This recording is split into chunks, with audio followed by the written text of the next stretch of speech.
comunidades donde se van a ejecutar estos proyectos, lo que ellos exigen o ellas exigen es que se les pague lo justo por sus propiedades que van a ser expropiadas, y que han denunciado que este gobierno les quiere dar una migaja por sus propiedades. Bueno, tienen derecho.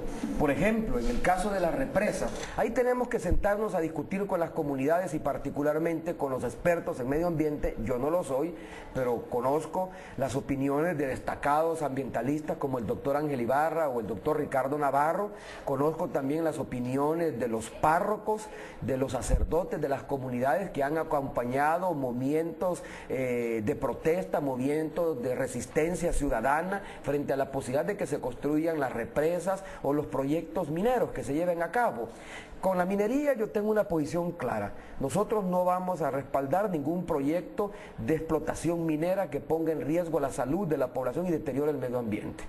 Con las represas tenemos que discutir. No significa que estoy asumiendo una posición ambigua. Lo que estoy diciendo es que tenemos que buscar, si no construimos las represas, alternativas que nos permita generar la energía que el país necesita.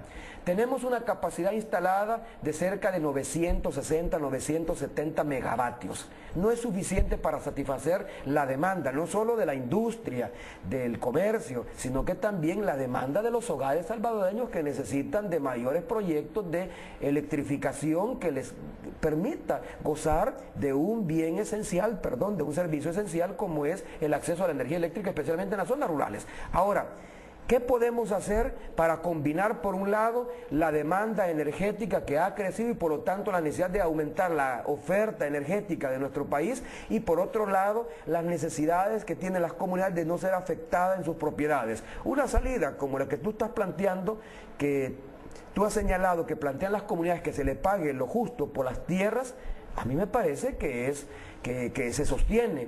El buscar reubicar a esas comunidades en zonas donde puedan desarrollar también sus cultivos y puedan garantizar el desarrollo también de sus economías, a mí también me parece una buena opción. Pero son temas que antes de llevarlos a cabo nosotros los sometiríamos a la consulta ciudadana.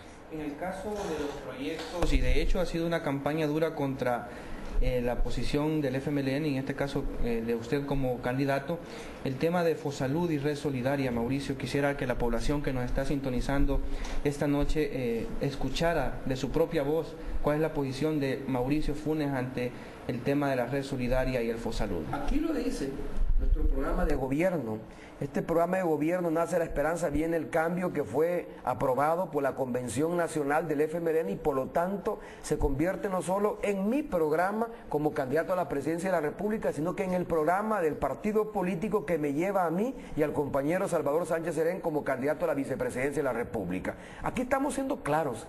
Aquí claramente decimos que vamos a mantener el Fosalud, pero no lo vamos a dejar tal como está. Necesitamos reforzarlo. En el caso de esos periodistas que normalmente semana con semana están en un programa de televisión y que han manifestado, dos de ellos de hecho han manifestado, el señor Lurs y el señor Lafitte, que su programa, en este caso el programa del FMLN, deja muchas puertas abiertas, ¿qué respuesta le daría a ellos? Bueno, yo no sé si deba de dedicar tiempo valioso de este programa a analizar las expresiones dadas especialmente por un señor como Paolo Lugers, que en el pasado ejerció el periodismo, pero que ya no tiene mayor ejercicio periodístico, que se ha dedicado más bien a administrar un restaurante y a servir bebidas alcohólicas, y que ahora dedica su tiempo libre a analizar la realidad nacional. Yo no sé si vale la pena reaccionar frente a ese tipo de opiniones, pero como estamos en un país democrático, o al menos que aspira a una democracia, a una construcción democrática, y donde la gente puede expresar su opinión, y yo como candidato que voy a ejercer una función pública al ganar las próximas elecciones, estoy sometido al escrutinio público, incluyendo las opiniones insensatas de quienes no se han tomado la molestia de analizar y discutir este programa antes de expresar opinión sobre lo mismo. Yo lo que tengo que decir es que este no es un programa difuso. Aquí están las principales apuestas estratégicas de nuestro gobierno y aquí está definido el tipo de país que queremos construir. Este es el programa de gobierno. Pero ¿qué viene a renglón seguido? Ya comenzamos a elaborar nuestro plan de gobierno. que el señor Luis y el señor Lafit Fernández deben de tener claro, por si no lo tienen, la diferencia entre una cosa y la otra. Un programa de gobierno es la plataforma programática de un partido político que asume el candidato a la presidencia y a la vicepresidencia de la República, donde están las apuestas estratégicas del tipo de sociedad que queremos construir. Para decirlo en términos figurados, es como el mapa que nos va a orientar hacia dónde queremos llegar. Ahora, necesitamos una ruta, el diseño de una ruta que nos permita llegar a ese lugar. Eso lo define o se define en un plan de gobierno. En el plan de gobierno, estas políticas que aquí están formuladas en términos generales,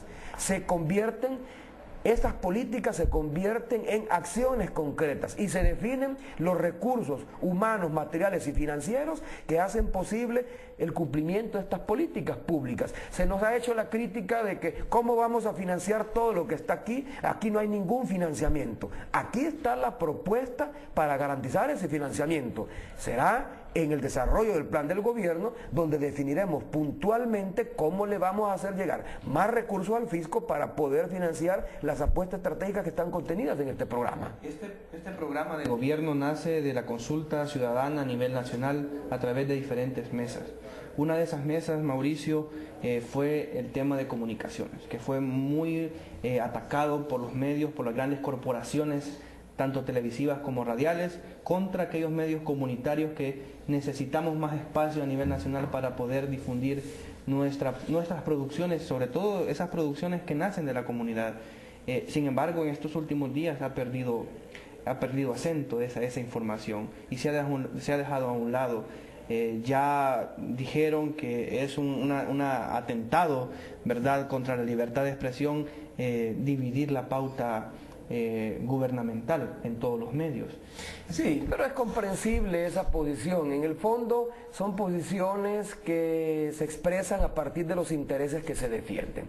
Es lógico que los grandes medios de comunicación, sobre todo televisivos, que han concentrado la inversión publicitaria del gobierno, cuando vengo yo y hago el anuncio, primero que voy a reducir la pauta publicitaria porque me parece exagerada y esos recursos se podían destinar a atender otros programas sociales que el gobierno debe de implementar, y segundo, la pauta que finalmente se acuerde, que será la estrictamente necesaria para dar a conocer las obras del gobierno y para mandar mensajes de interés público, esa será repartida en forma equitativa entre los diferentes medios de comunicación del país. ¿Por qué vamos a seguir fomentando esa práctica en virtud de la cual un pequeño grupo de medios de comunicación concentra la mayor cantidad de la pauta publicitaria?